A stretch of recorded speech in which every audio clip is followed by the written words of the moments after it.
श्री कृष्ण। आज प्रारंभ करूंगी श्रीमद् भगवद गीता का 13वां अध्याय, क्षेत्र क्षेत्रज्ञ विभाग योग। क्षेत्र अलग है और क्षेत्रज्ञ यानी क्षेत्र को जानने वाला अलग है। ऐसा अनुभव हो जाने से क्षेत्रज्ञ का परमात्मा के साथ योग हो जाता है, जो कि नित्य है। इसीलिए इस अध्याय का नाम क्षेत्र क्षेत्रज्ञ विभाग योग रखा गया है।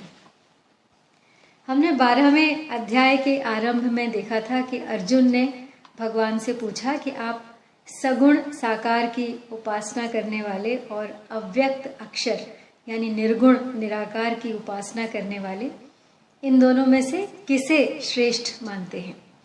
तो उत्तर में भगवान ने अपनी उपासना करने वाले यानी सगुण साकार की उपासना करने वालों को श्रेष्ठ बताया और यह भी कहा कि अव्यक्त अक्षर की उपासना करने वाले भी मुझे ही प्राप्त होते हैं, परंतु देहाभिमान यानी अपने शरीर का अभिमान होने के कारण उनको उपासना में कठिनता होती है। ऐसा कहकर भगवान ने सगुण साकार की उपासना का विस्तार से वर्णन किया और उस श्रेष्ठ भक्त के 39 लक्षण जो पिछले 12वें अध्याय में भगवान ने बताए। अब इस अध्याय में अव्यक्त अक्षर की उपासना यानी निर्गुण निराकार की उपासना का विस्तार से वर्णन करने के लिए और उसमें देहाभिमान की मुख्य बाधा को दूर करने के लिए भगवान 13वें अध्याय क्षेत्र क्षेत्रज्ञ विभाग योग का विषय आरंभ करते हैं।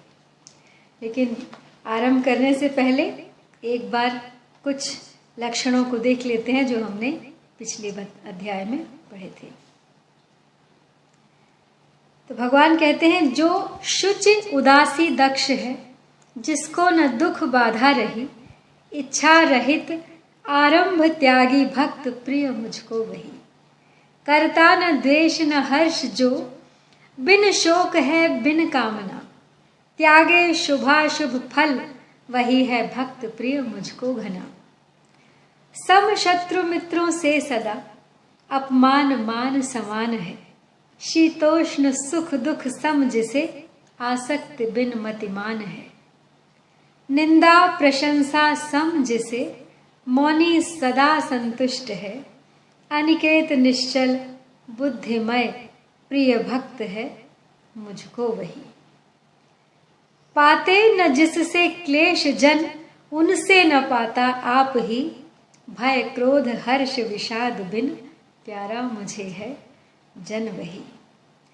जो मत परायण इस अमृतमय धर्म में अनुरक्त हैं, वे नित्य श्रद्धावान जन मेरे परम प्रिय भक्त हैं। तो अब आगे 13वें अध्याय में निर्गुण निराकार के बारे में जानते हैं। तो श्री भगवान कहते हैं, इदं शरीरम कौन्तेय क्षेत्रम इत्यभिधीयते,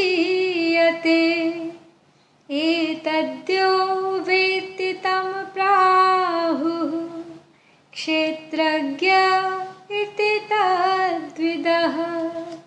यानी हे कुंती पुत्र अर्जुन, यह रूप से कहे जाने वाले शरीर को क्षेत्र इस नाम से कहते हैं। शरीर को ही क्षेत्र कहा गया है और इस क्षेत्र को जो जानता है उसको ज्ञानी लोग क्षेत्रज्ञ नाम से पुकारते हैं।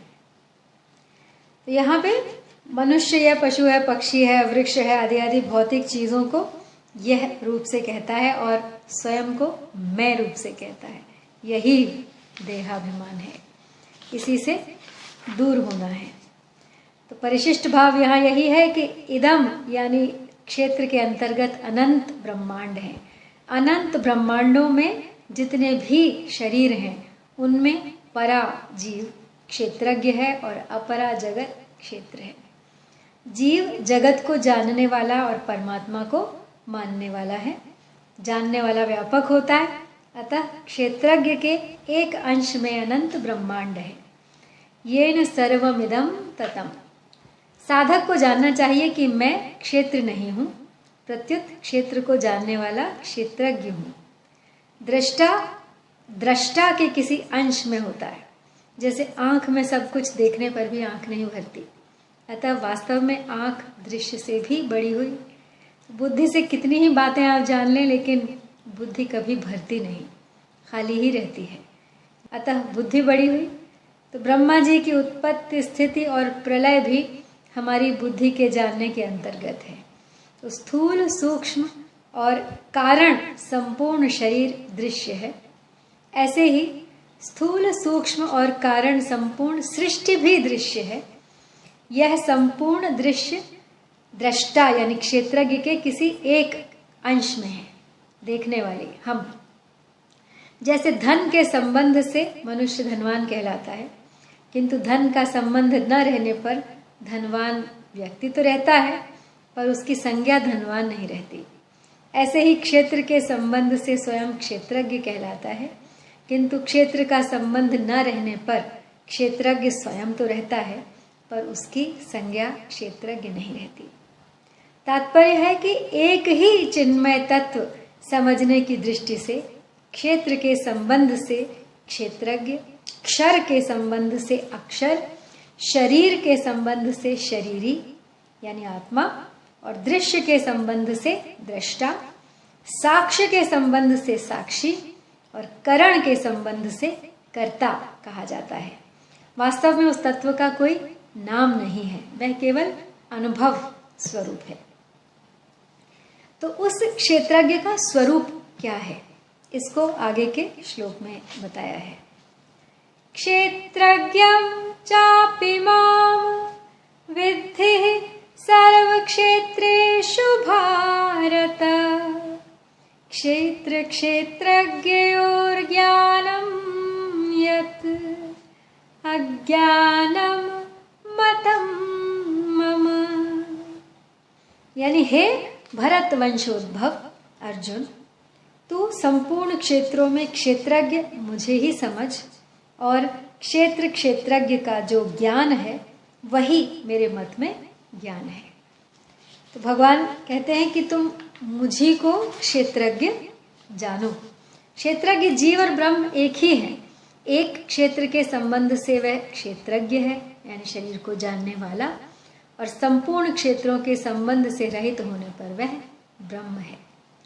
तो इदम शरीरम कौन्तेय क्षेत्रम पदों से यह सिद्ध हुआ है कि शरीर यानी क्षेत्र की अनंत ब्रह्मांडों सृष्टि मात्र के साथ एकता है, और क्षेत्रज्ञम चापि माम विद्धि पदों से यह सिद्ध हुआ कि स्वयं क्षेत्रज्ञ की अनंत अपार असीम परमात्मा के साथ भी एकता है। अतः हमसे दूर दूर कोई वस्तु है तो वह शरीर है, और नजदीक से नजदीक कोई वस्तु है तो वह परमात्मा है। तो तात्पर्य है कि शरीर और संसार एक है तथा स्वयं और परमात्मा एक है। यही ज्ञान है। तो ब्रह्म के लिए माम कहने का तात्पर्य है कि ब्रह्म और ईश्वर दो नहीं है, प्रत्युत एक ही है। मया ततमिदं सर्वम जगद अव्यक्त मूर्ति नाम। यह सब संसार मेरे निराकार स्वरूप से व्याप्त है। अनंत ब्रह्मांडों में जो निर्लिप्त रूप से सर्वत्र परिपूर्ण चेतना है वह ब्रह्म है, और जो अनंत ब्रह्मांडों का मालिक है वह ईश्वर है। तो अब पूर्व श्लोक में क्षेत्र और क्षेत्रज्ञ के ज्ञान को ही अपने मत में ज्ञान बताकर अब भगवान क्षेत्र और क्षेत्रज्ञ के विभाग को सुनने की आज्ञा देते हैं। भगवान कहते हैं तत्क्षेत्रम यच्च यादृक् च याद्विकार यतश्च यत् स च यो यत् प्रभावश्च तत्समासेन मेरिणु। यानी वह क्षेत्र जो है और जैसा है तथा जिन विकारों वाला है और जिससे जो पैदा हुआ है, तथा वह क्षेत्रज्ञ भी जो है और जिस प्रभाव वाला है, वह सब संक्षेप रूप में मुझसे सुन। तो यहाँ पे इस श्लोक में भगवान ने क्षेत्र के विषय में तो 4 बातें सुनने की आज्ञा दी है, पर क्षेत्रज्ञ के विषय में केवल 2 बातें यानी स्वरूप और प्रभाव ही सुनने की आज्ञा दी है। तो इससे यह शंका हो सकती है कि क्षेत्र का प्रभाव भी क्यों नहीं कहा गया, और साथ ही क्षेत्रज्ञ के स्वभाव, विकार और जिससे जो पैदा हुआ, इन विषयों पर भी क्यों नहीं कहा गया। तो इसका समाधान यह है कि एक क्षण भी एक रूप में स्थिर न रहने वाले क्षेत्र का प्रभाव हो ही क्या सकता है। तो प्रकृतिस्थ संसारी पुरुष के अंतःकरण में धन आदि जड़ पदार्थों का महत्व अधिक रहता है, इसलिए उसको संसार में क्षेत्र का यानी धन जड़ पदार्थों का प्रभाव दिखाई देता है। तो वास्तव में स्वतंत्र रूप से क्षेत्र का कुछ भी प्रभाव नहीं है, अतः उसके प्रभाव का कोई वर्णन नहीं किया गया है। लेकिन क्षेत्रज्ञ का स्वरूप उत्पत्ति और विनाश रहित है, इसलिए उसका स्वभाव भी उत्पत्ति और विनाश रहित है। अतः भगवान ने उसके स्वभाव का अलग से वर्णन न करके स्वरूप के अंतर्गत ही उसका वर्णन किया है। अब क्षेत्र के साथ अपना संबंध मानने के कारण ही क्षेत्रज्ञ में इच्छा, द्वेष आदि विकारों की प्रतीति होती है, अन्यथा क्षेत्रज्ञ स्वरूपतः सर्वथा निर्विकार ही है। अतः निर्विकार क्षेत्रज्ञ के विकारों का वर्णन संभव नहीं है। तो क्षेत्रज्ञ अद्वितीय है, अनादि है, नित्य है, अतः इसके विषय में कौन किससे पैदा हुआ यह प्रश्न ही नहीं बनता। तो भगवान के द्वारा तत्समासेन में ऋणु कहने का तात्पर्य है कि साधक के लिए ज़्यादा जानने की ज़रूरत नहीं है। ज़्यादा जानने में समय तो ज़्यादा खर्च होगा पर साधन कम होगा। उसके लिए केवल इतना जानना आवश्यक है कि भक्ति योग अपनाए।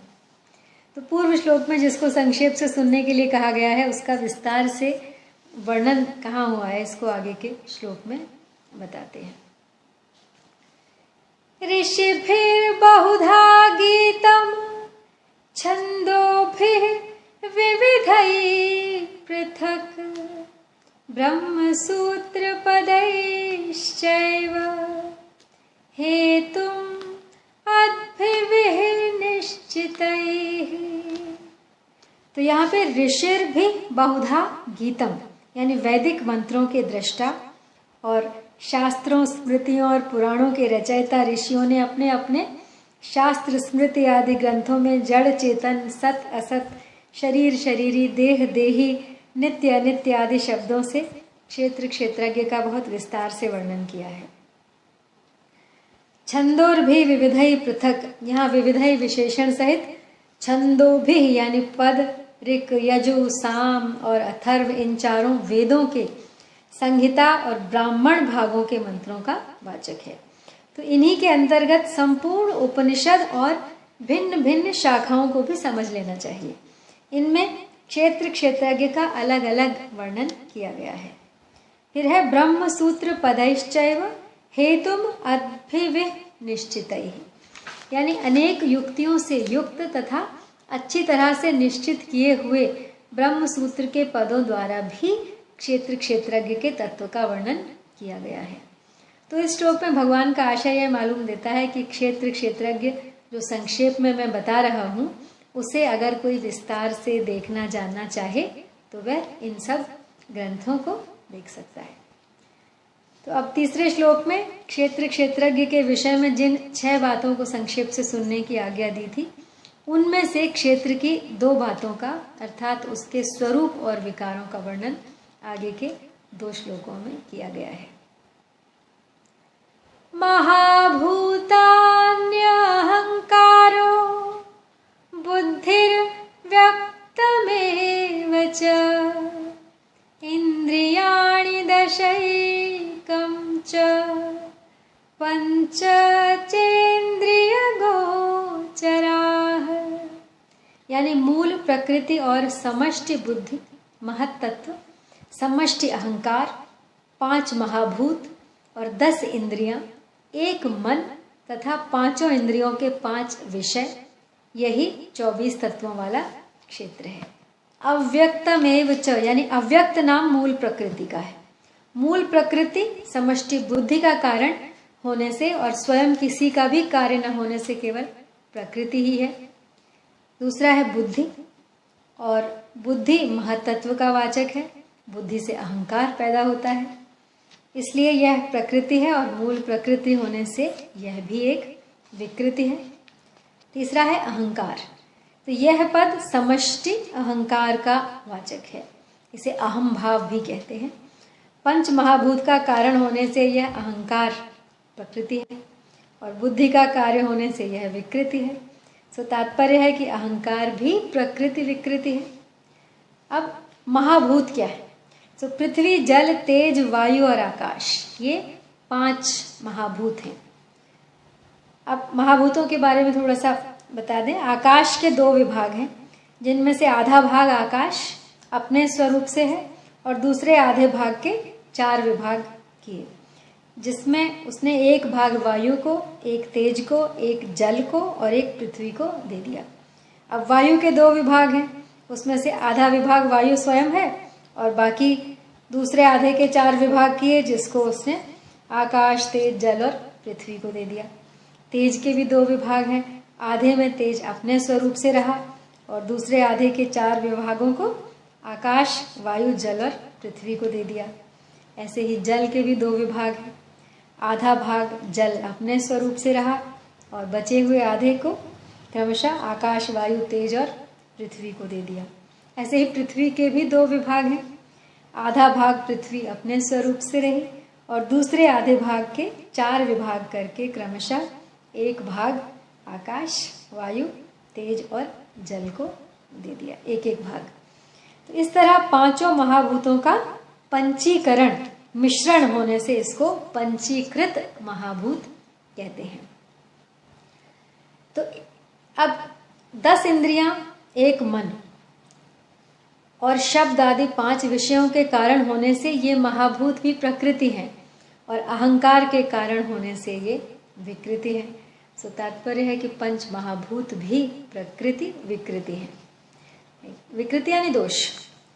इंद्रियाणि 10, श्रोत्र कान, त्वचा, नेत्र, रसना जीभ और घ्राण, ये 5 इंद्रियां हैं तथा वाक, पाणि, पाद, उपस्थ और पायु, ये 5 कर्मेंद्रियां हैं। ये 10 इंद्रियां अपंचीकृत महाभूतों से पैदा होने से और स्वयं किसी का भी कारण न होने से केवल विकृति ही है। एकम च यानी अपंचीकृत महाभूतों से पैदा होने से और स्वयं किसी का भी कारण न होने से मन केवल विकृति ही है। और पंच चेंद्रिय गोचरा यानी शब्द, स्पर्श, रूप, रस और गंध, ये 5 ज्ञानेंद्रियों के 5 विषय हैं। अपंचीकृत महाभूतों से ये पैदा है और स्वयं किसी का भी कारण न होने से ये 5 भी केवल विकृति हैं। तो इन सब का निष्कर्ष यह निकला कि 5 महाभूत, एक अहंकार और एक बुद्धि, ये 7 प्रकृति विकृति हैं।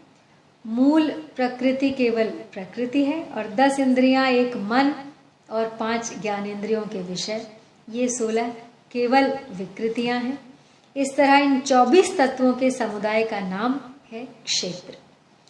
इसी का एक तुच्छ अंश यह मनुष्य शरीर है, जिसको भगवान ने पहले श्लोक में इदम शरीरम और तीसरे श्लोक में तत्क्षेत्रम पद से संबोधित किया है। इच्छा द्वेषः सुखम दुःखम संघातश्चेतना धृतिः एतत् क्षेत्रं समासेन सविकारम उदाहृतम। यानी इच्छा, द्वेष, सुख, दुख, संघात, शरीर, चेतना, प्राण, शक्ति और धृति, इन विकारों सहित यह क्षेत्र संक्षेप से कहा गया है।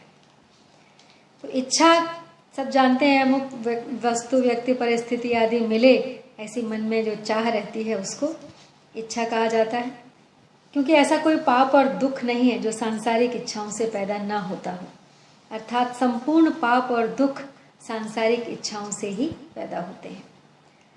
दूसरा है द्वेष। कामना और अभिमान में बाधा लगने पर क्रोध पैदा होता है। अंतःकरण में उस क्रोध का जो सूक्ष्म रूप रहता है उसे द्वेष कहते हैं। तो यहाँ द्वेषः पद के अंतर्गत क्रोध को भी मान लेना चाहिए। फिर है सुखम, अनुकूलता के आने पर मन में जो प्रसन्नता होती है, अर्थात अनुकूल परिस्थिति जो मन को सुहाती है उसको सुख कहते हैं। दुख, प्रकृति प्रतिकूलता आने पर मन में जो हलचल पैदा होती है, यानी जो नहीं सुहाता हमें, दुख पैदा करता है। संघात, यानी 24 तत्वों से बने हुए शरीर रूप समूह का नाम है संघात। तो शरीर का उत्पन्न होकर सत्ता रूप से दिखना भी एक विकार है तथा उसमें प्रतिक्षण परिवर्तन होते रहना भी विकार है। चेतना, अब चेतना नाम प्राण शक्ति का है, अर्थात शरीर में जो प्राण चल रहे हैं उसका नाम है चेतना। इस चेतना में परिवर्तन होता रहता है। जैसे सात्विक वृत्ति आने पर प्राण शक्ति शांत रहती है और चिंता, शोक, भय, उद्वेग आदि होने पर प्राण शक्ति वैसी शांत नहीं रहती, क्षुब्ध हो जाती है। तो यह प्राण शक्ति निरंतर नष्ट होती रहती है, अतः यह भी विकार रूप ही है। तो साधारण लोग प्राण वालों को चेतन और निष्प्राण वालों को अचेतन कहते हैं। इस दृष्टि से यहाँ प्राण शक्ति को चेतना कहा गया है। फिर है धृति। धृति नाम है धारण शक्ति का। यह धृति भी बदलती रहती है। मनुष्य कभी धैर्य को धारण करता है और कभी धैर्य को छोड़ देता है। कभी धैर्य ज़्यादा रहता है, कभी धैर्य कम होता है। कभी मनुष्य अच्छी बात धारण करता है, कभी विपरीत बात को धारण कर लेता है। अतः धृति भी क्षेत्र का यानी इस शरीर का एक विकार है। यहाँ पे भगवान ने 24 तत्वों वाले शरीर को तथा उसके 7 विकारों को एतत् क्षेत्रम कहा, यानी स्वयं क्षेत्र से मिला हुआ नहीं है, प्रत्युत सर्वथा अलग है। यह बताया है कि शरीर और शरीरी, तो शरीर के साथ ये विकार लिप्त हैं, लेकिन शरीरी आत्मा के साथ या स्वयं के साथ नहीं। स्थूल, सूक्ष्म और कारण तीनों ही शरीर हमारा स्वरूप नहीं है। यह विशेष ध्यान देने की बात है। जब अहंकार का महत्त्व और मूल प्रकृति को भी कह दिया कि विकार है, अहम से नजदीक महत्त्व है और महत्त्व से नजदीक प्रकृति है। तात्पर्य है कि अहम हमारा स्वरूप नहीं है। जो मनुष्य स्वयं को और अहम को अलग अलग जान लेता है उसका फिर जन्म नहीं होता और वह परमात्मा को प्राप्त हो जाता है। तो शरीर के साथ तादात्म्य कर लेने की इच्छा, द्वेष आदि विकार पैदा करते हैं और उन विकारों का स्वयं पर असर पड़ता है। इसलिए भगवान शरीर के साथ किए हुए तादात्म्य को मिटाने के लिए आवश्यक 20 साधनों का ज्ञान के नाम से आगे के 5 श्लोकों में वर्णन करते हैं, लेकिन उनको पढ़ेंगे हम कल। तब तक के लिए आपसे विदा। जय श्री कृष्ण।